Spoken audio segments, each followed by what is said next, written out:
Hello everyone, welcome to my show. I'm the Empath, and today we have Babble. So, let's get started. And we last time finished the book of Exodus, so now we're into the third book of the Bible called Leviticus. Yes, weird names. Sacrifices burned whole. Chapter 1. The Lord called to Moses from the tent of the Lord's presence and gave him the following rules for the Israelites to observe when they offer their sacrifices. When anyone offers an animal sacrifice, it may be one of his cattle or one of his sheep or goats. If he is offering one of his cattle as a burnt offering, he must bring a bull without any defects. He must present it at the entrance of the Lord's presence, at the tent of the Lord's presence, so that the Lord will accept him. The man shall put his hand on its head, and it will be accepted as a sacrifice to take away his sins. He shall kill the bull there, and the Aaronite priests shall present the blood to the Lord, and then throw it against all four sides of the altar located at the entrance of the tent. Then he shall skin the animal and cut it up, and the priests shall arrange firewood on the altar and light it. They shall put on the fire the pieces of the animal, including the head and the fat. The man must wash the internal organs and the hind legs, and the officiating priest will burn the whole sacrifice on the altar. The odor of this food offering is pleasing to the Lord.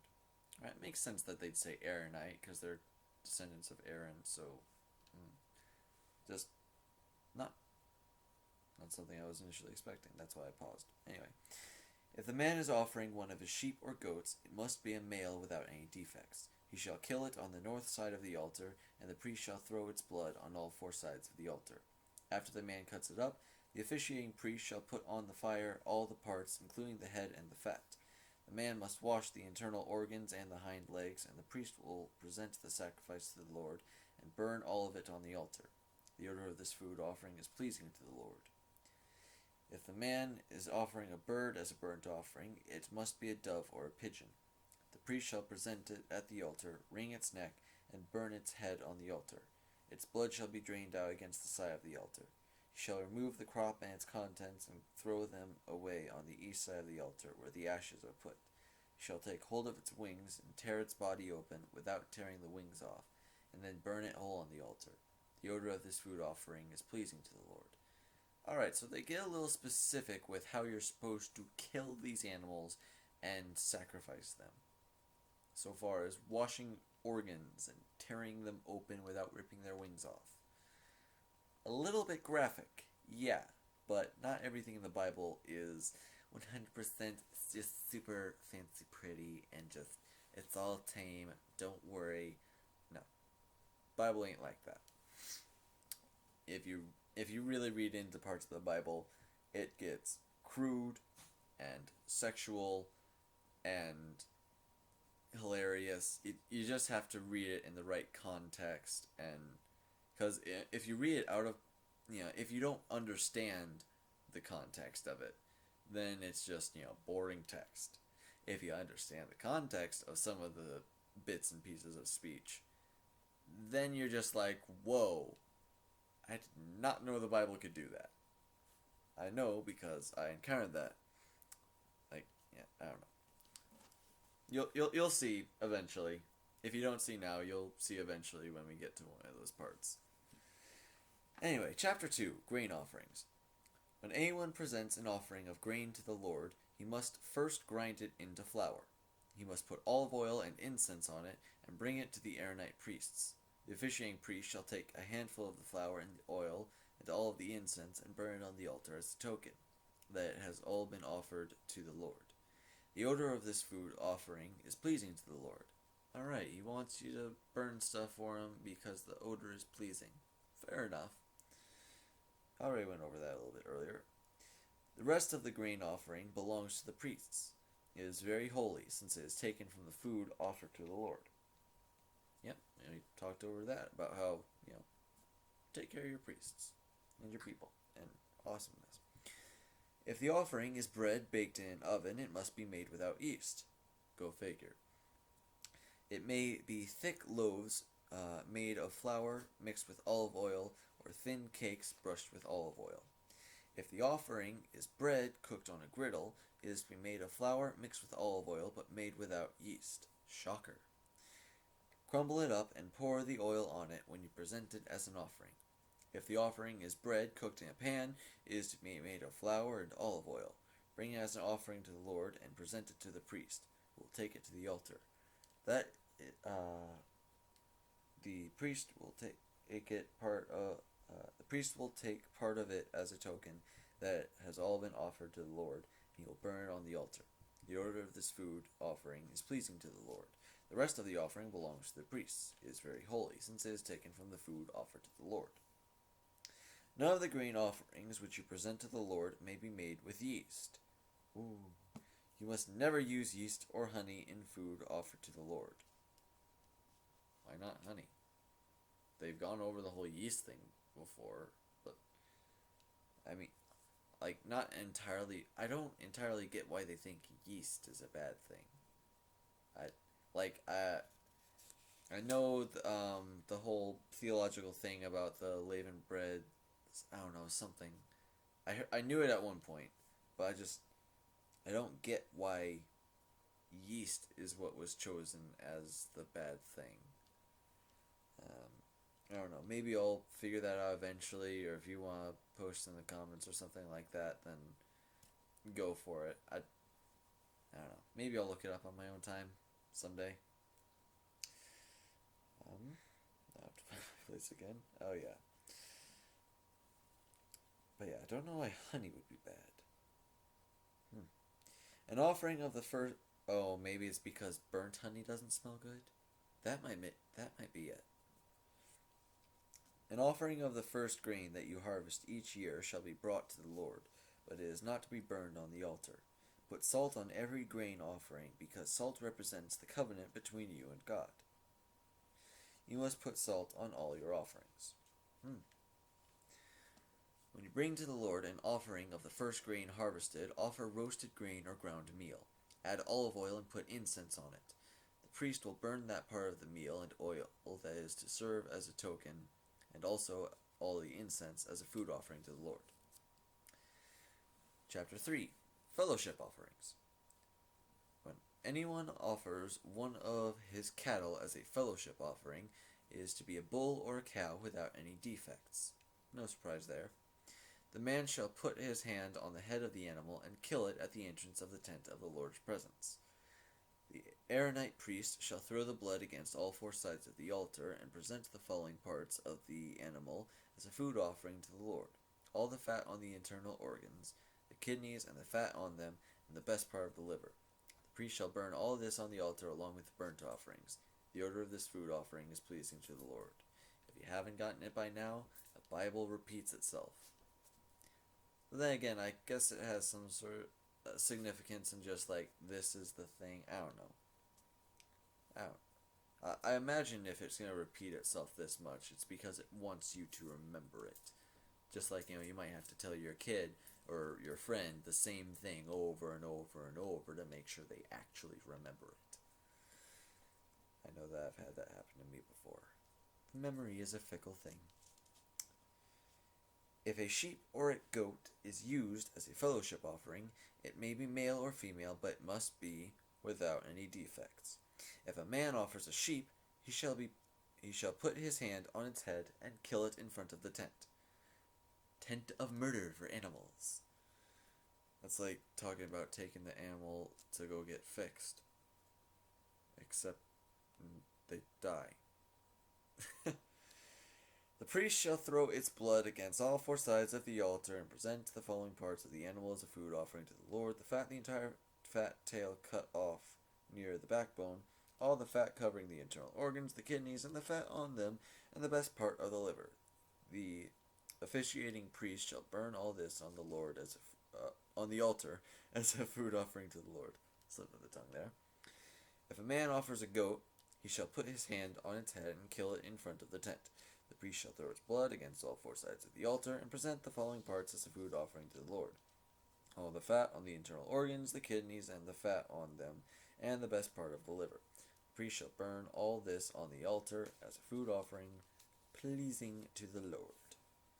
All the fat belongs to... Just a moment. All the fat belongs to the Lord. No Israelite may eat any fat or any blood. This is a rule to be kept forever by all Israelites wherever they live. Okay, well, I don't think most people want to eat the fat or the blood, and if you are, that's a little bit weird. I mean, the only thing that I can think of for that is if you're considering, having like a medium stick or something like that. I don't know. I don't think that's. I think my point is just I don't think it's that difficult of a thing to follow. Anyway, continuing on. Chapter 4. Offerings for unintentional sins. That's just my cat. He's assigned to be a pest. Offerings for unintentional sins.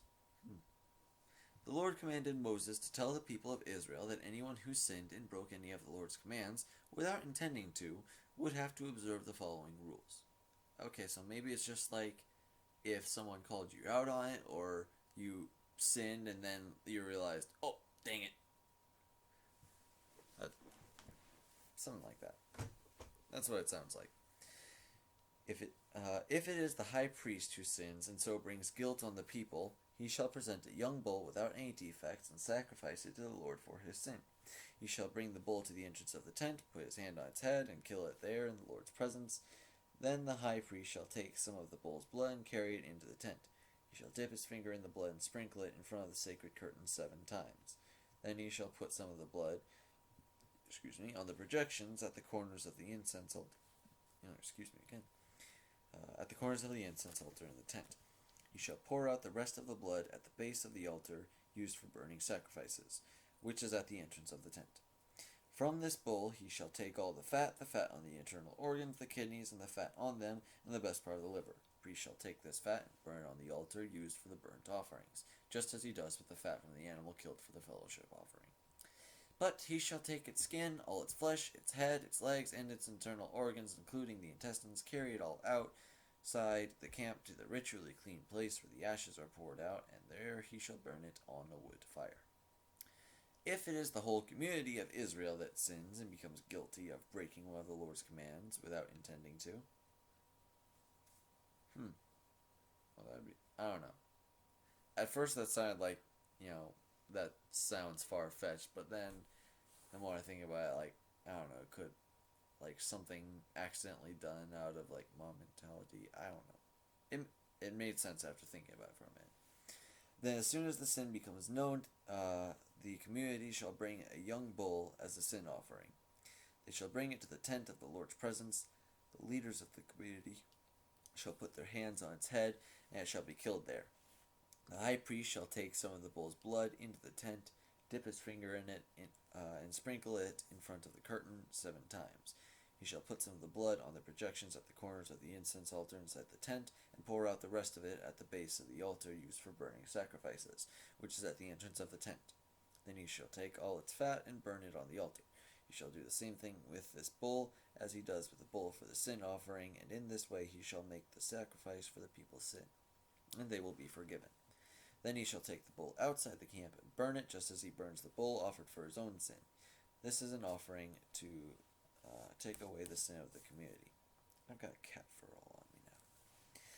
If it is a ruler who sins and becomes guilty of breaking one of the Lord's commands without intending to, then as soon as the sin is called to his attention, he shall bring as his offering a male goat without any defects.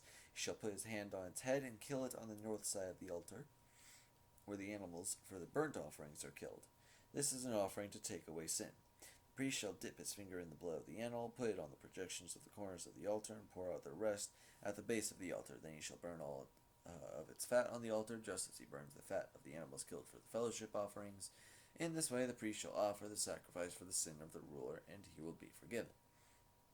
If it is one of the common people who sins and becomes guilty of breaking one of the Lord's commands without intending to, then as soon as the sin is called to his attention, he shall bring as his offering a female goat without any defects. He shall put his hand on its head and kill it on the north side of the altar, where the animals for the burnt offerings are killed. The priest shall dip his finger in the blood of the animal, put it on the projections at the corners of the altar, and pour out the rest at the base of the altar.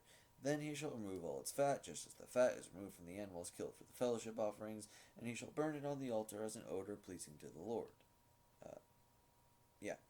In this way the priest shall offer the sacrifice for the man's sin, and he will be forgiven. If a man brings a sheep as a sin offering, it must be a female without any defects. He shall put his hand on its head and kill it on the north side of the altar. Where the animals for the burnt offerings are killed, the priest shall dip his finger in the blood of the animal and put it on the projections at the corners of the altar, and pour out the rest of it at the base of the altar. Then he shall remove all its fat, just as the fat is removed from the sheep. Just the fat is removed from the sheep killed for the fellowship offerings, and he shall burn it on the altar along with the food offerings given to the Lord. In this way the priest shall offer the sacrifice for the man's sin, and he will be forgiven. So much repetition. Repetition. Chapter 5. Cases requiring sin offerings. Sin offerings are required in the following cases. If someone is officially summoned to give evidence in court and does not give information about something he has seen or heard, he must suffer the consequences. If someone unintentionally touches anything ritually unclean, such as a dead animal, he is unclean and guilty as soon as he realizes what he has done. If someone unintentionally touches anything of human origin that is unclean, whatever it may be, he is guilty as soon as he realizes what he has done. If someone makes a careless vow, no matter what it is about, he is guilty as soon as he realizes what he has done. When a person is guilty, he must confess his sin, and as the penalty for his sin, he must bring to the Lord a female sheep or goat as an offering. The priest shall offer the sacrifice for the man's sin. If a man cannot afford a sheep or a goat, he shall bring to the Lord as payment for his sin 2 doves or 2 pigeons, one for a sin offering and the other for a burnt offering. He shall bring them to the priest, who will first offer the bird for the sin offering. He will break its neck without pulling off its head, and sprinkle some of its blood against the side of the altar. The rest of the blood will be drained out at the base of the altar. This is an offering to take away sin. Then he shall offer the second bird as a burnt offering, and according to the regulations, in this way,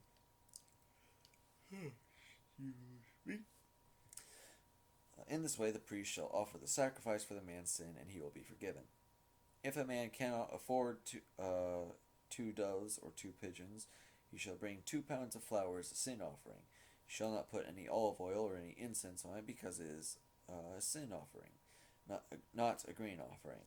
He shall bring it to the priest, who will take a handful of it as a token that it has been offered to the Lord, and he will burn it on the altar as a food offering.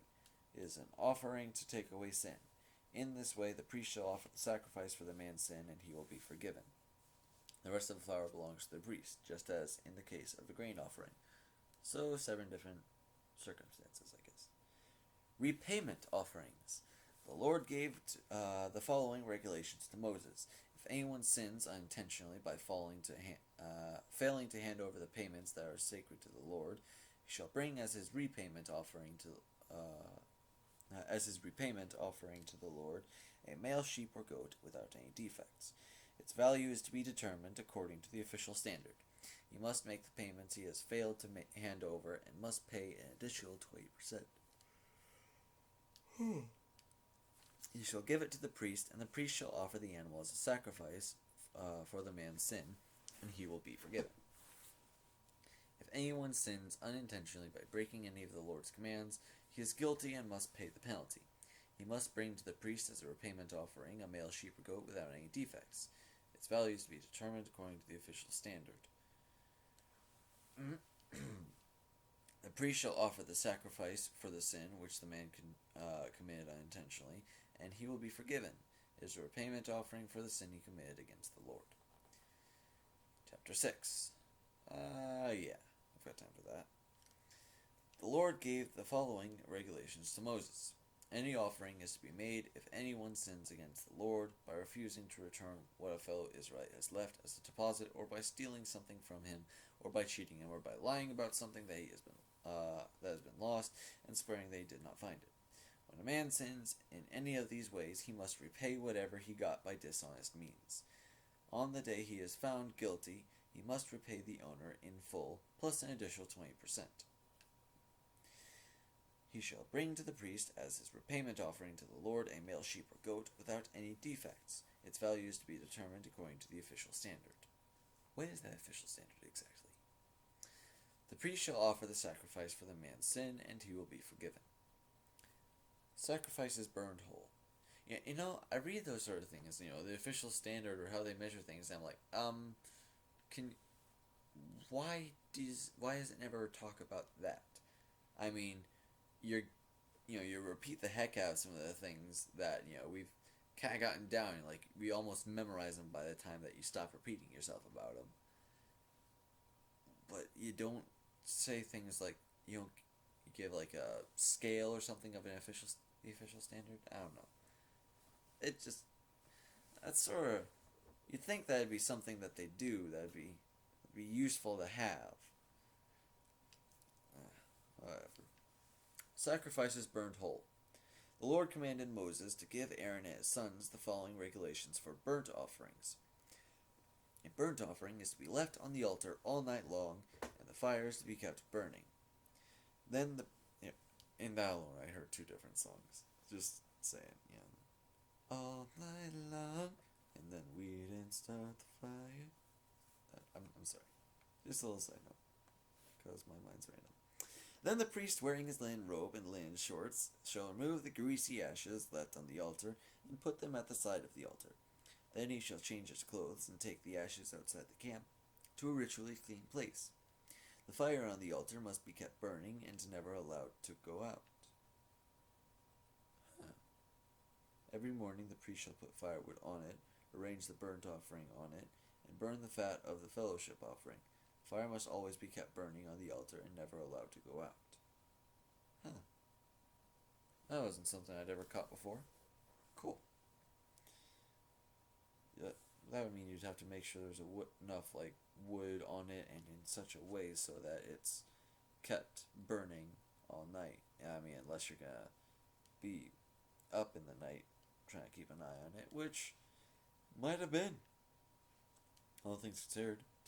Grain offerings. The following are the regulations for grain offerings. An Aaronite priest shall present the grain offering to the Lord in front of the altar. Then he shall take a handful of the flour and oil and the incense on it and burn it on the altar as a token that all of it has been offered to the Lord. The odor of this offering is pleasing to the Lord. The priest shall eat the rest of it. Yum. It shall be made into bread, baked without yeast, and eaten in a holy place, the courtyard of the tent of the Lord's presence. Oh! The Lord has given it to the priest as their part of the food offerings. It is very holy, like the sin offerings and the repayment offerings. For all time to come, any of the male descendants of Aaron may eat it as their continuing share of the food offering offered to the Lord. Anyone else who touches a food offering will be harmed by the power of its holiness. Cool. The Lord gave Moses the following regulations for the ordination of an Aaronite priest. On the day he is ordained, he shall present as an offering to the Lord 2 pounds of flour, the same amount as the daily grain offering, half in the morning and half in the evening. It is to be mixed with oil and cooked on a griddle and then crumbled and presented as a grain offering, an odor pleasing to the Lord. For all time to come, this offering is to be made by every descendant of Aaron who is serving as high priest. It shall be completely burned as a sacrifice to the Lord. No part of a grain offering that a priest makes may be eaten. All of it must be burned. Sin offerings. The Lord commanded Moses to give Aaron and his son the following regulations for sin offerings. The animal for a sin offering shall be killed on the north side of the altar where the animals for the burnt offerings are killed. This is a very holy offering. The priest who sacrifices the animal shall eat it in a holy place, the courtyard of the tent of the Lord's presence. Anyone or anything that touches the flesh of the animal will be harmed by the power of its holiness. And any article of clothing, if any article of clothing is spattered with the animal's blood, it must be washed in a holy place. Any clay pot in which the meat is boiled must be broken, and if a metal pot is used, it must be scrubbed and rinsed with water.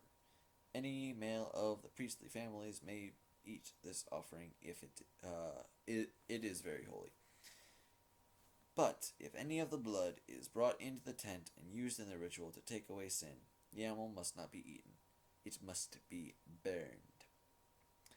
And that's where I will end this session for the day. Got through a nice 6 chapters. Nice, very nice. Alright, so thank you very much for watching. Like and favorite if you enjoyed. Subscribe to become a VIP today. And I will see you all next time. Have a great day.